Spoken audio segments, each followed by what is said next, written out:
واقعہ یہ ہے کہ مدینے سے جب آپ نکلے ہیں تو کسی جنگ کا کسی کو خیال، کسی کے حاشیہ خیال میں بھی نہیں تھا. پیش نظر تھا اس قافلے کا راستہ روکنا کہ جو آ رہا تھا شام سے واپس ابو سفیان کی سرکردگی میں، جو جب جا رہا تھا تو حضور نے تعاقب کیا تھا لیکن وہ بچ کر نکل گیا تھا. اسی لیے کسی نے اہتمام نہیں کیا کہ وہ اسلحہ ساتھ لے. اندازہ تو کیجئے 313 افراد میں سے صرف 2 کے پاس تلواریں تھیں، اسلحہ بھی نہیں لیا. کیا کرنا ہے؟ قافلے کو جا کر جو ہے روکنا ہے، قافلے کو لوٹنا ہے کہہ لیجیے. لہذا کو کثیر تعداد جو بھی گئی ہے وہ اسی خیال سے نکلی اور اس میں کوئی بری بات نہیں ہے. باطل سے گویا کہ جنگ تو پہلے دن سے شروع ہو گئی تھی. جیسے ہی حضور نے کہا لا الہ الا اللہ، آپ کے اوپر تشدد شروع ہو گیا، بات ختم ہو گئی. تصادم تو ہے، صرف یہ ہے کہ پہلے وہ تصادم ذہنی اور فکری سطح پر تھا صرف، یا وقت یک طرفہ تشدد تھا اس میں کہ مسلمانوں کو اجازت نہیں تھی جوابی کارروائی کرنے کی. اب یہ تصادم 2 طرفہ ہے، اینٹ کا جواب پتھر سے دینے کا موقع آ گیا، مرحلہ آ گیا. اور اس انقلاب کی تکمیل کے لیے انگریزی میں ایک لفظ آتا ہے پش. ایک تو PUSH پش، کسی چیز کو دھکا دینا، ایک ہے PUTCH. یہ پش جو ہے یہ ہے کسی بھی مہم میں پھر آخری حلہ بولنا. تو یہ پش جو ہے انقلابی جد و جہد کا فائنل پش جو ہے وہ ہے یہ آرم کانفلکٹ. اور اس کا بھی آغاز اس ایکٹیو ریزسٹنس کے نتیجے میں جو حضور نے 1 سال تک جاری رکھا، اس کے نتیجے میں یہ 1000 کی فوج نکلی. حضور جب اپنے 313 ساتھیوں کو لے کر تقریباً درمیان میں تھے مدینے اور بدر کے، وہاں حضور کو وحی کے ذریعے سے اللہ نے اطلاع دے دی کہ مکے سے ایک لشکر بھی چل چکا ہے، بڑا طاقتور لشکر. اور ساتھ ہی اے محمد صلی اللہ علیہ وسلم، ہمارا وعدہ ہے کہ ایک تو وہ جو اوپر سے قافلہ آ رہا ہے شمال سے، اور ایک جو جنوب سے آ رہا ہے لشکر، ان 2 میں سے ایک پر ہم ضرور مسلمانوں کو فتح دے دیں گے. یہ وحی جب حضور پر آ گئی اور آپ کو اطلاع مل گئی کہ مکے سے تو قریش کا ایک فوج نکل آئی ہے، مسلح، کیل کانٹے سے لیس، پوری تیاریوں کے ساتھ. اب آپ نے ایک مجلس سے مشاورت منعقد کی ہے اور آپ نے مسلمانوں کے سامنے یہ مسئلہ رکھ دیا کہ دیکھو ہم نکلے تھے اس کام کے لیے، لیکن اب صورت اللہ تعالیٰ کی طرف سے یہ پیش آ گئی ہے. وہ قافلہ بھی آ رہا ہے اور ادھر سے لشکر بھی آ رہا ہے، اور اللہ کا وعدہ ہے ان میں سے ایک پر لازماً اللہ ہمیں فتح عطا کر دے گا. تو بتاؤ کہ ہم کدھر چلیں، لشکر کی طرف چلیں یا قافلے کا پیچھا کریں؟ اس کو آپ جدید اصطلاح میں یہ کہہ سکتے ہیں کہ یہ اپنے ساتھیوں کے مورال کو ریڈ کرنے کی حضور کی طرف سے ایک کوشش تھی. پتہ چلے ساتھیوں کا مورال کیا ہے، کیا عالم ہے، ان کا حوصلہ کیا ہے، ان کے جذبات کیا ہیں، ان کی امنگیں کیا ہیں. آیا وہ ڈر جاتے ہیں یہ سن کر کے لشکر آ رہا ہے، قریش کا لشکر؟ قریش کا تو یوں سمجھیے کہ اس کا لفظ ایک دہشت پیدا کرنے والا تھا عرب کے اندر. قریش، ان کا لشکر اور تیاری کے ساتھ پوری طریقے سے کیل کانٹے سے لیس، یا یہ ہے کہ ان کے اندر اس کیفیت سے اور استقامت پیدا ہوتی ہے کہ ٹھیک ہے اب وقت آیا، اب وقت شہادت آیا ہے، اب وقت آیا ہے کہ ہم اپنا جو مقصود و مطلوب ہے، شہادت ہے مطلوب و مقصود مومن، نہ مال غنیمت نہ کشور کشائی. تو حضور نے جب یہ مشورے کے لیے بات رکھی، یہ بات بڑی اہم ہے، بڑی پیارا واقعہ ہے یہ سیرت کا. مہاجرین میں سے کئی افراد نے کھڑے ہو کر تقریریں کی بڑی جوشیلی. حضور جو حکم آپ کا ہو آپ بسم اللہ کریں، ہم تیار ہیں، ہر شے کے لیے تیار ہیں، فیصلہ آپ کو کرنا. حضرت ابو بکر نے تقریر کی رضی اللہ تعالی عنہ، لیکن حضور نے کوئی خاص اہمیت نہیں دی. حضرت عمر نے تقریر کی، اب بھی حضور نے کوئی خاص اہمیت نہیں دی. فرمایا بھائی دو مشورہ دو، آپ لوگ مشورہ دیجئے.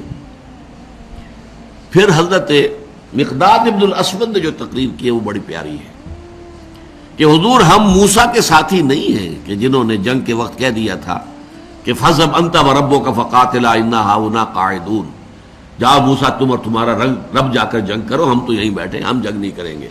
ہم موسیٰ کے ساتھی نہیں ہیں، ہم محمد کے صحابی ہیں صلی اللہ علیہ وسلم.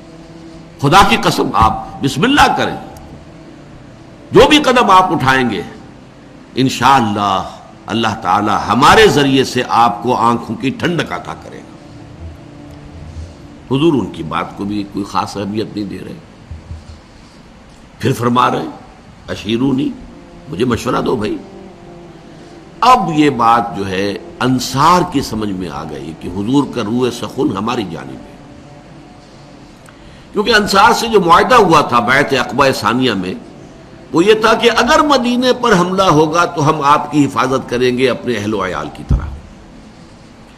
ابھی مدینے پر حملہ نہیں ہوا تھا، بلکہ حضور آگے بڑھ کر نکل آئے ہیں مدینے سے، اور جنگ مدینے سے باہر ہو رہی ہے۔ تو گویا کہ اسٹرکٹ سینس میں انصار پابند نہیں تھے اپنے اس معاہدے کی روح سے کہ حضور کا ساتھ دیں،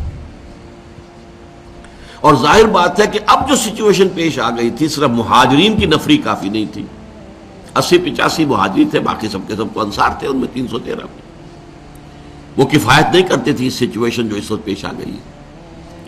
لہذا حضور بار بار کہے ہیں تو سمجھ گئے۔ حضرت سعد بن عبادہ کھڑے ہوئے رضی اللہ تعالی عنہ، بڑی پیاری تقریر ہے ان کی یہ، کأنک تعنینا یا رسول اللہ، اے اللہ کے رسول شاید آپ کا روح سخن ہماری جانب ہے، فإنا آمنا بک وصدقناک، تو ہم تو آپ پر ایمان لا چکے ہیں۔ وہ بیعت عقبہ والی بات کو آپ بھول جائیے، جب اب ایمان لے آئے، اپنے آپ کو اللہ کا رسول اور نبی مانا ہے، تو ہمارے لیے آپشن کون سا ہے؟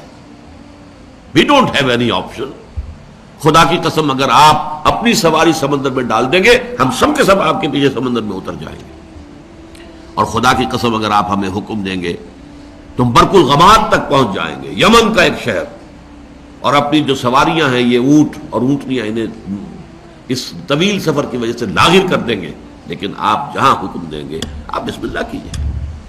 اس پر آتا ہے کہ حضور کا چہرہ کھل اٹھا، خوشی کے اور بشاشت کے آثار، کہ یہ جو جماعت میں نے تیار کی ہے اتنی محنت سے، دعوت اور تربیت اور تنظیم کے مراحل جو میں گزار کے لایا ہوں، یہ جماعت اب تیار ہے فی الواقع اس آخری مرحلے میں داخل ہونے کے لیے، اب ہم پوری طریقے سے فٹ ہیں۔ اس پر آپ کے چہرے پر بشاشت آئی۔ اس کے بعد آپ نے کہا تو چلو پھر بدر کی طرف۔ اب یہ میں آپ سے عرض کر چکا ہوں کہ وہ قافلہ تو بدر کی وادی میں داخل ہی نہیں ہوا، ابو سفیان اس کو لے کر پہاڑی سلسلے کے ادھر مغرب کی طرف سے ہوتے ہوئے ساحل سمندر کے ساتھ ساتھ لمبا سفر کر کے بچ کے نکل گئے۔ اور یہ جب جو لشکر آ گیا قریش کا، اور جب پڑاؤ ہے، صرف میں اس کے بھی 2 واقعات آپ کو سنا دوں کہ جب پڑاؤ پڑا ہوا ہے تو وہاں اطلاع پہنچ گئی کہ قافلہ تو بچ کر نکل گیا، ابو سفیان کا پیغام آ گیا کہ میں قافلے کو بحفاظت لے کر مکے پہنچ گیا۔ اب یہاں سوال پیدا ہوا، پھر وہی ہاکس اینڈ ڈوز کا معاملہ۔ ڈوز نے یہ سوچا کہ اب خوریزی کاہے کے لیے، ہم تو نکلے تھے اپنے قافلے کی حفاظت کے لیے، قافلہ تو پہنچ گیا۔ لیکن جو ہاکس تھے ان کو تو سمجھ میں یہ آیا کہ یہ تو ہمیں موقع مل گیا، گاڈ گیون اپارچونٹی، یہ ڈوز ہماری بات چلنے نہیں دے رہے تھے، اب جو ہے اب ہم یہاں تک پہنچ گئے ہیں، مدینہ یہاں سے صرف 80 میل دور ہے، ہم کہاں سے کہاں تک ہو کر یہاں پہنچ گئے ہیں، تو اب تو موقع ہے، اب یہاں سے واپس جانے کا کیا سوال۔ حضرت حکیم بن حزام رضی اللہ تعالی عنہ اس وقت تک ابھی ایمان نہیں لائے تھے، وہ گئے عتبہ کے پاس۔ کیا عتبہ؟ دیکھیے ہمارا جو قافلہ تھا وہ تو بچ کے جا چکا ہے، اب یہ خامخواہ کی خوریزی اور جنگ کاہے کے لیے؟ آپ کی حیثیت یہ ہے قریش کے ہاں کہ اگر آپ اس کو روکنا چاہیں تو جنگ اب بھی رک سکتی ہے۔ اس نے بھی کہا ٹھیک ہے، بات تو تمہاری صحیح ہے، اچھا چلو چلتے ہیں ابو جہل کے پاس، وہ he was the chief of the ہاکس۔ وہاں جا کر بات کی، اور وہ شخص جو تھا پھر اس نے پینترا بدلا، تانا دیا عتبہ کو۔ عتبہ کے بیٹے تھے حضرت حذیفہ رضی اللہ تعالی عنہ، جو ایمان لا چکے تھے، حضور کے ساتھ تھے۔ ہاں معلوم ہوتا ہے عتبہ بیٹے کو سامنے دیکھ کر تم پر بزدلی طاری ہو گئی ہے۔ اب یہ عرب کے لیے بہت بڑا طعنہ تھا۔ دوسری طرف اس نے یہ کیا کہ وہ جو ایک مارا گیا تھا وادی نخلا میں ایک مشرک، اس کے بھائی کو بلایا کہ دیکھو یہ تمہارے بھائی کے قاتل جو ہیں وہ اب سامنے پڑے ہوئے ہیں، لیکن یہ لوگ چاہتے ہیں کہ جنگ نہ ہو۔ اس نے فوراً کپڑے پھاڑے، وہاں کا جو ان کا ایک قبائلی رواج تھا، چیخنا چلانا شروع کیا، اپنے اس مقتول بھائی کا نام لے کر کے اس کا انتقام، اس کا قصاص لے کر جائیں گے، واپس نہیں جائیں گے واپس یہاں سے۔ عتبہ نے بھی اس طعنے کا جواب دیا کہ یہ صبح معلوم ہوگا کہ کون کاورڈ ہے، کون بزدل ہے۔ ظاہر بات ہے کہ عتبہ کو یہ بات کھا گئی، وہ چونکہ نسبتاً شریف النفس لوگوں میں سے تھا، یعنی عمر کے اعتبار سے بھی بزرگ، ویسے بھی تباہ ہے ہر ایک کی، جیسے کہ وہ شعر ہے کہ نہ ہر زن زنست و نہ ہر مرد مرد، خدا پنج انگوش یکساں نہ کر۔ نہ اہل ایمان میں سے سب ایک درجے کے تھے، برابر کے تھے، نہ کفار میں سب ایک درجے کے تھے۔ کافروں میں انتہائی سخت معاند بھی تھے، اور کافروں میں وہ شخص بھی تھا جنہوں نے حضور کو پناہ دی تھی، جبکہ آپ طائف سے آئے ہیں مایوس لوٹ کر، وہ بھی کافر ہی تھا، مشرک تھا۔ اور ظاہر بات ہے کہ ابو طالب بھی تو کفر ہی کی حالت میں دنیا سے گئے ہیں، لیکن حضور کی مدد کرتے رہے، آپ کو سہارا دیتے رہے۔ تو ہر طرح کے لوگ ہوتے ہیں، تو عتبہ در حقیقت ان میں سے شریف النفس لوگوں میں سے تھا، لیکن شریف آدمی کو پھر یہ تانا بھی کھا جاتا ہے بری طرح۔ تو اس نے کہا اچھا یہ تو کل صبح پھر فیصلہ ہوگا کہ بزدل کون ہے۔ نتیجہ یہ ہوا ہے کہ پھر اگلے دن سب سے پہلے عتبہ میدان میں آیا۔ یہ اس تانے کا نتیجہ، اپنے بھائی شیبہ بن ربیعہ کو بھی ساتھ لیا، اپنے بیٹے ولید بن عتبہ، حضرت حذیفہ کا چھوٹا بھائی۔ اب بڑا بھائی حضور کے ساتھ ہے، چھوٹا بھائی یہاں مقابلے میں آیا۔ یہ نکلے جیسے کہ پرانے زمانے میں رواج تھا، مبارزت، چیلنج کیا، آئے کوئی ہمارے مقابلے میں۔ ادھر سے 3 انصاری صحابی نکلے، انہوں نے پوچھا کون ہے آپ لوگ، ڈسکلوز یور آئیڈینٹی۔ انہوں نے بتایا ہم انصار میں سے ہیں۔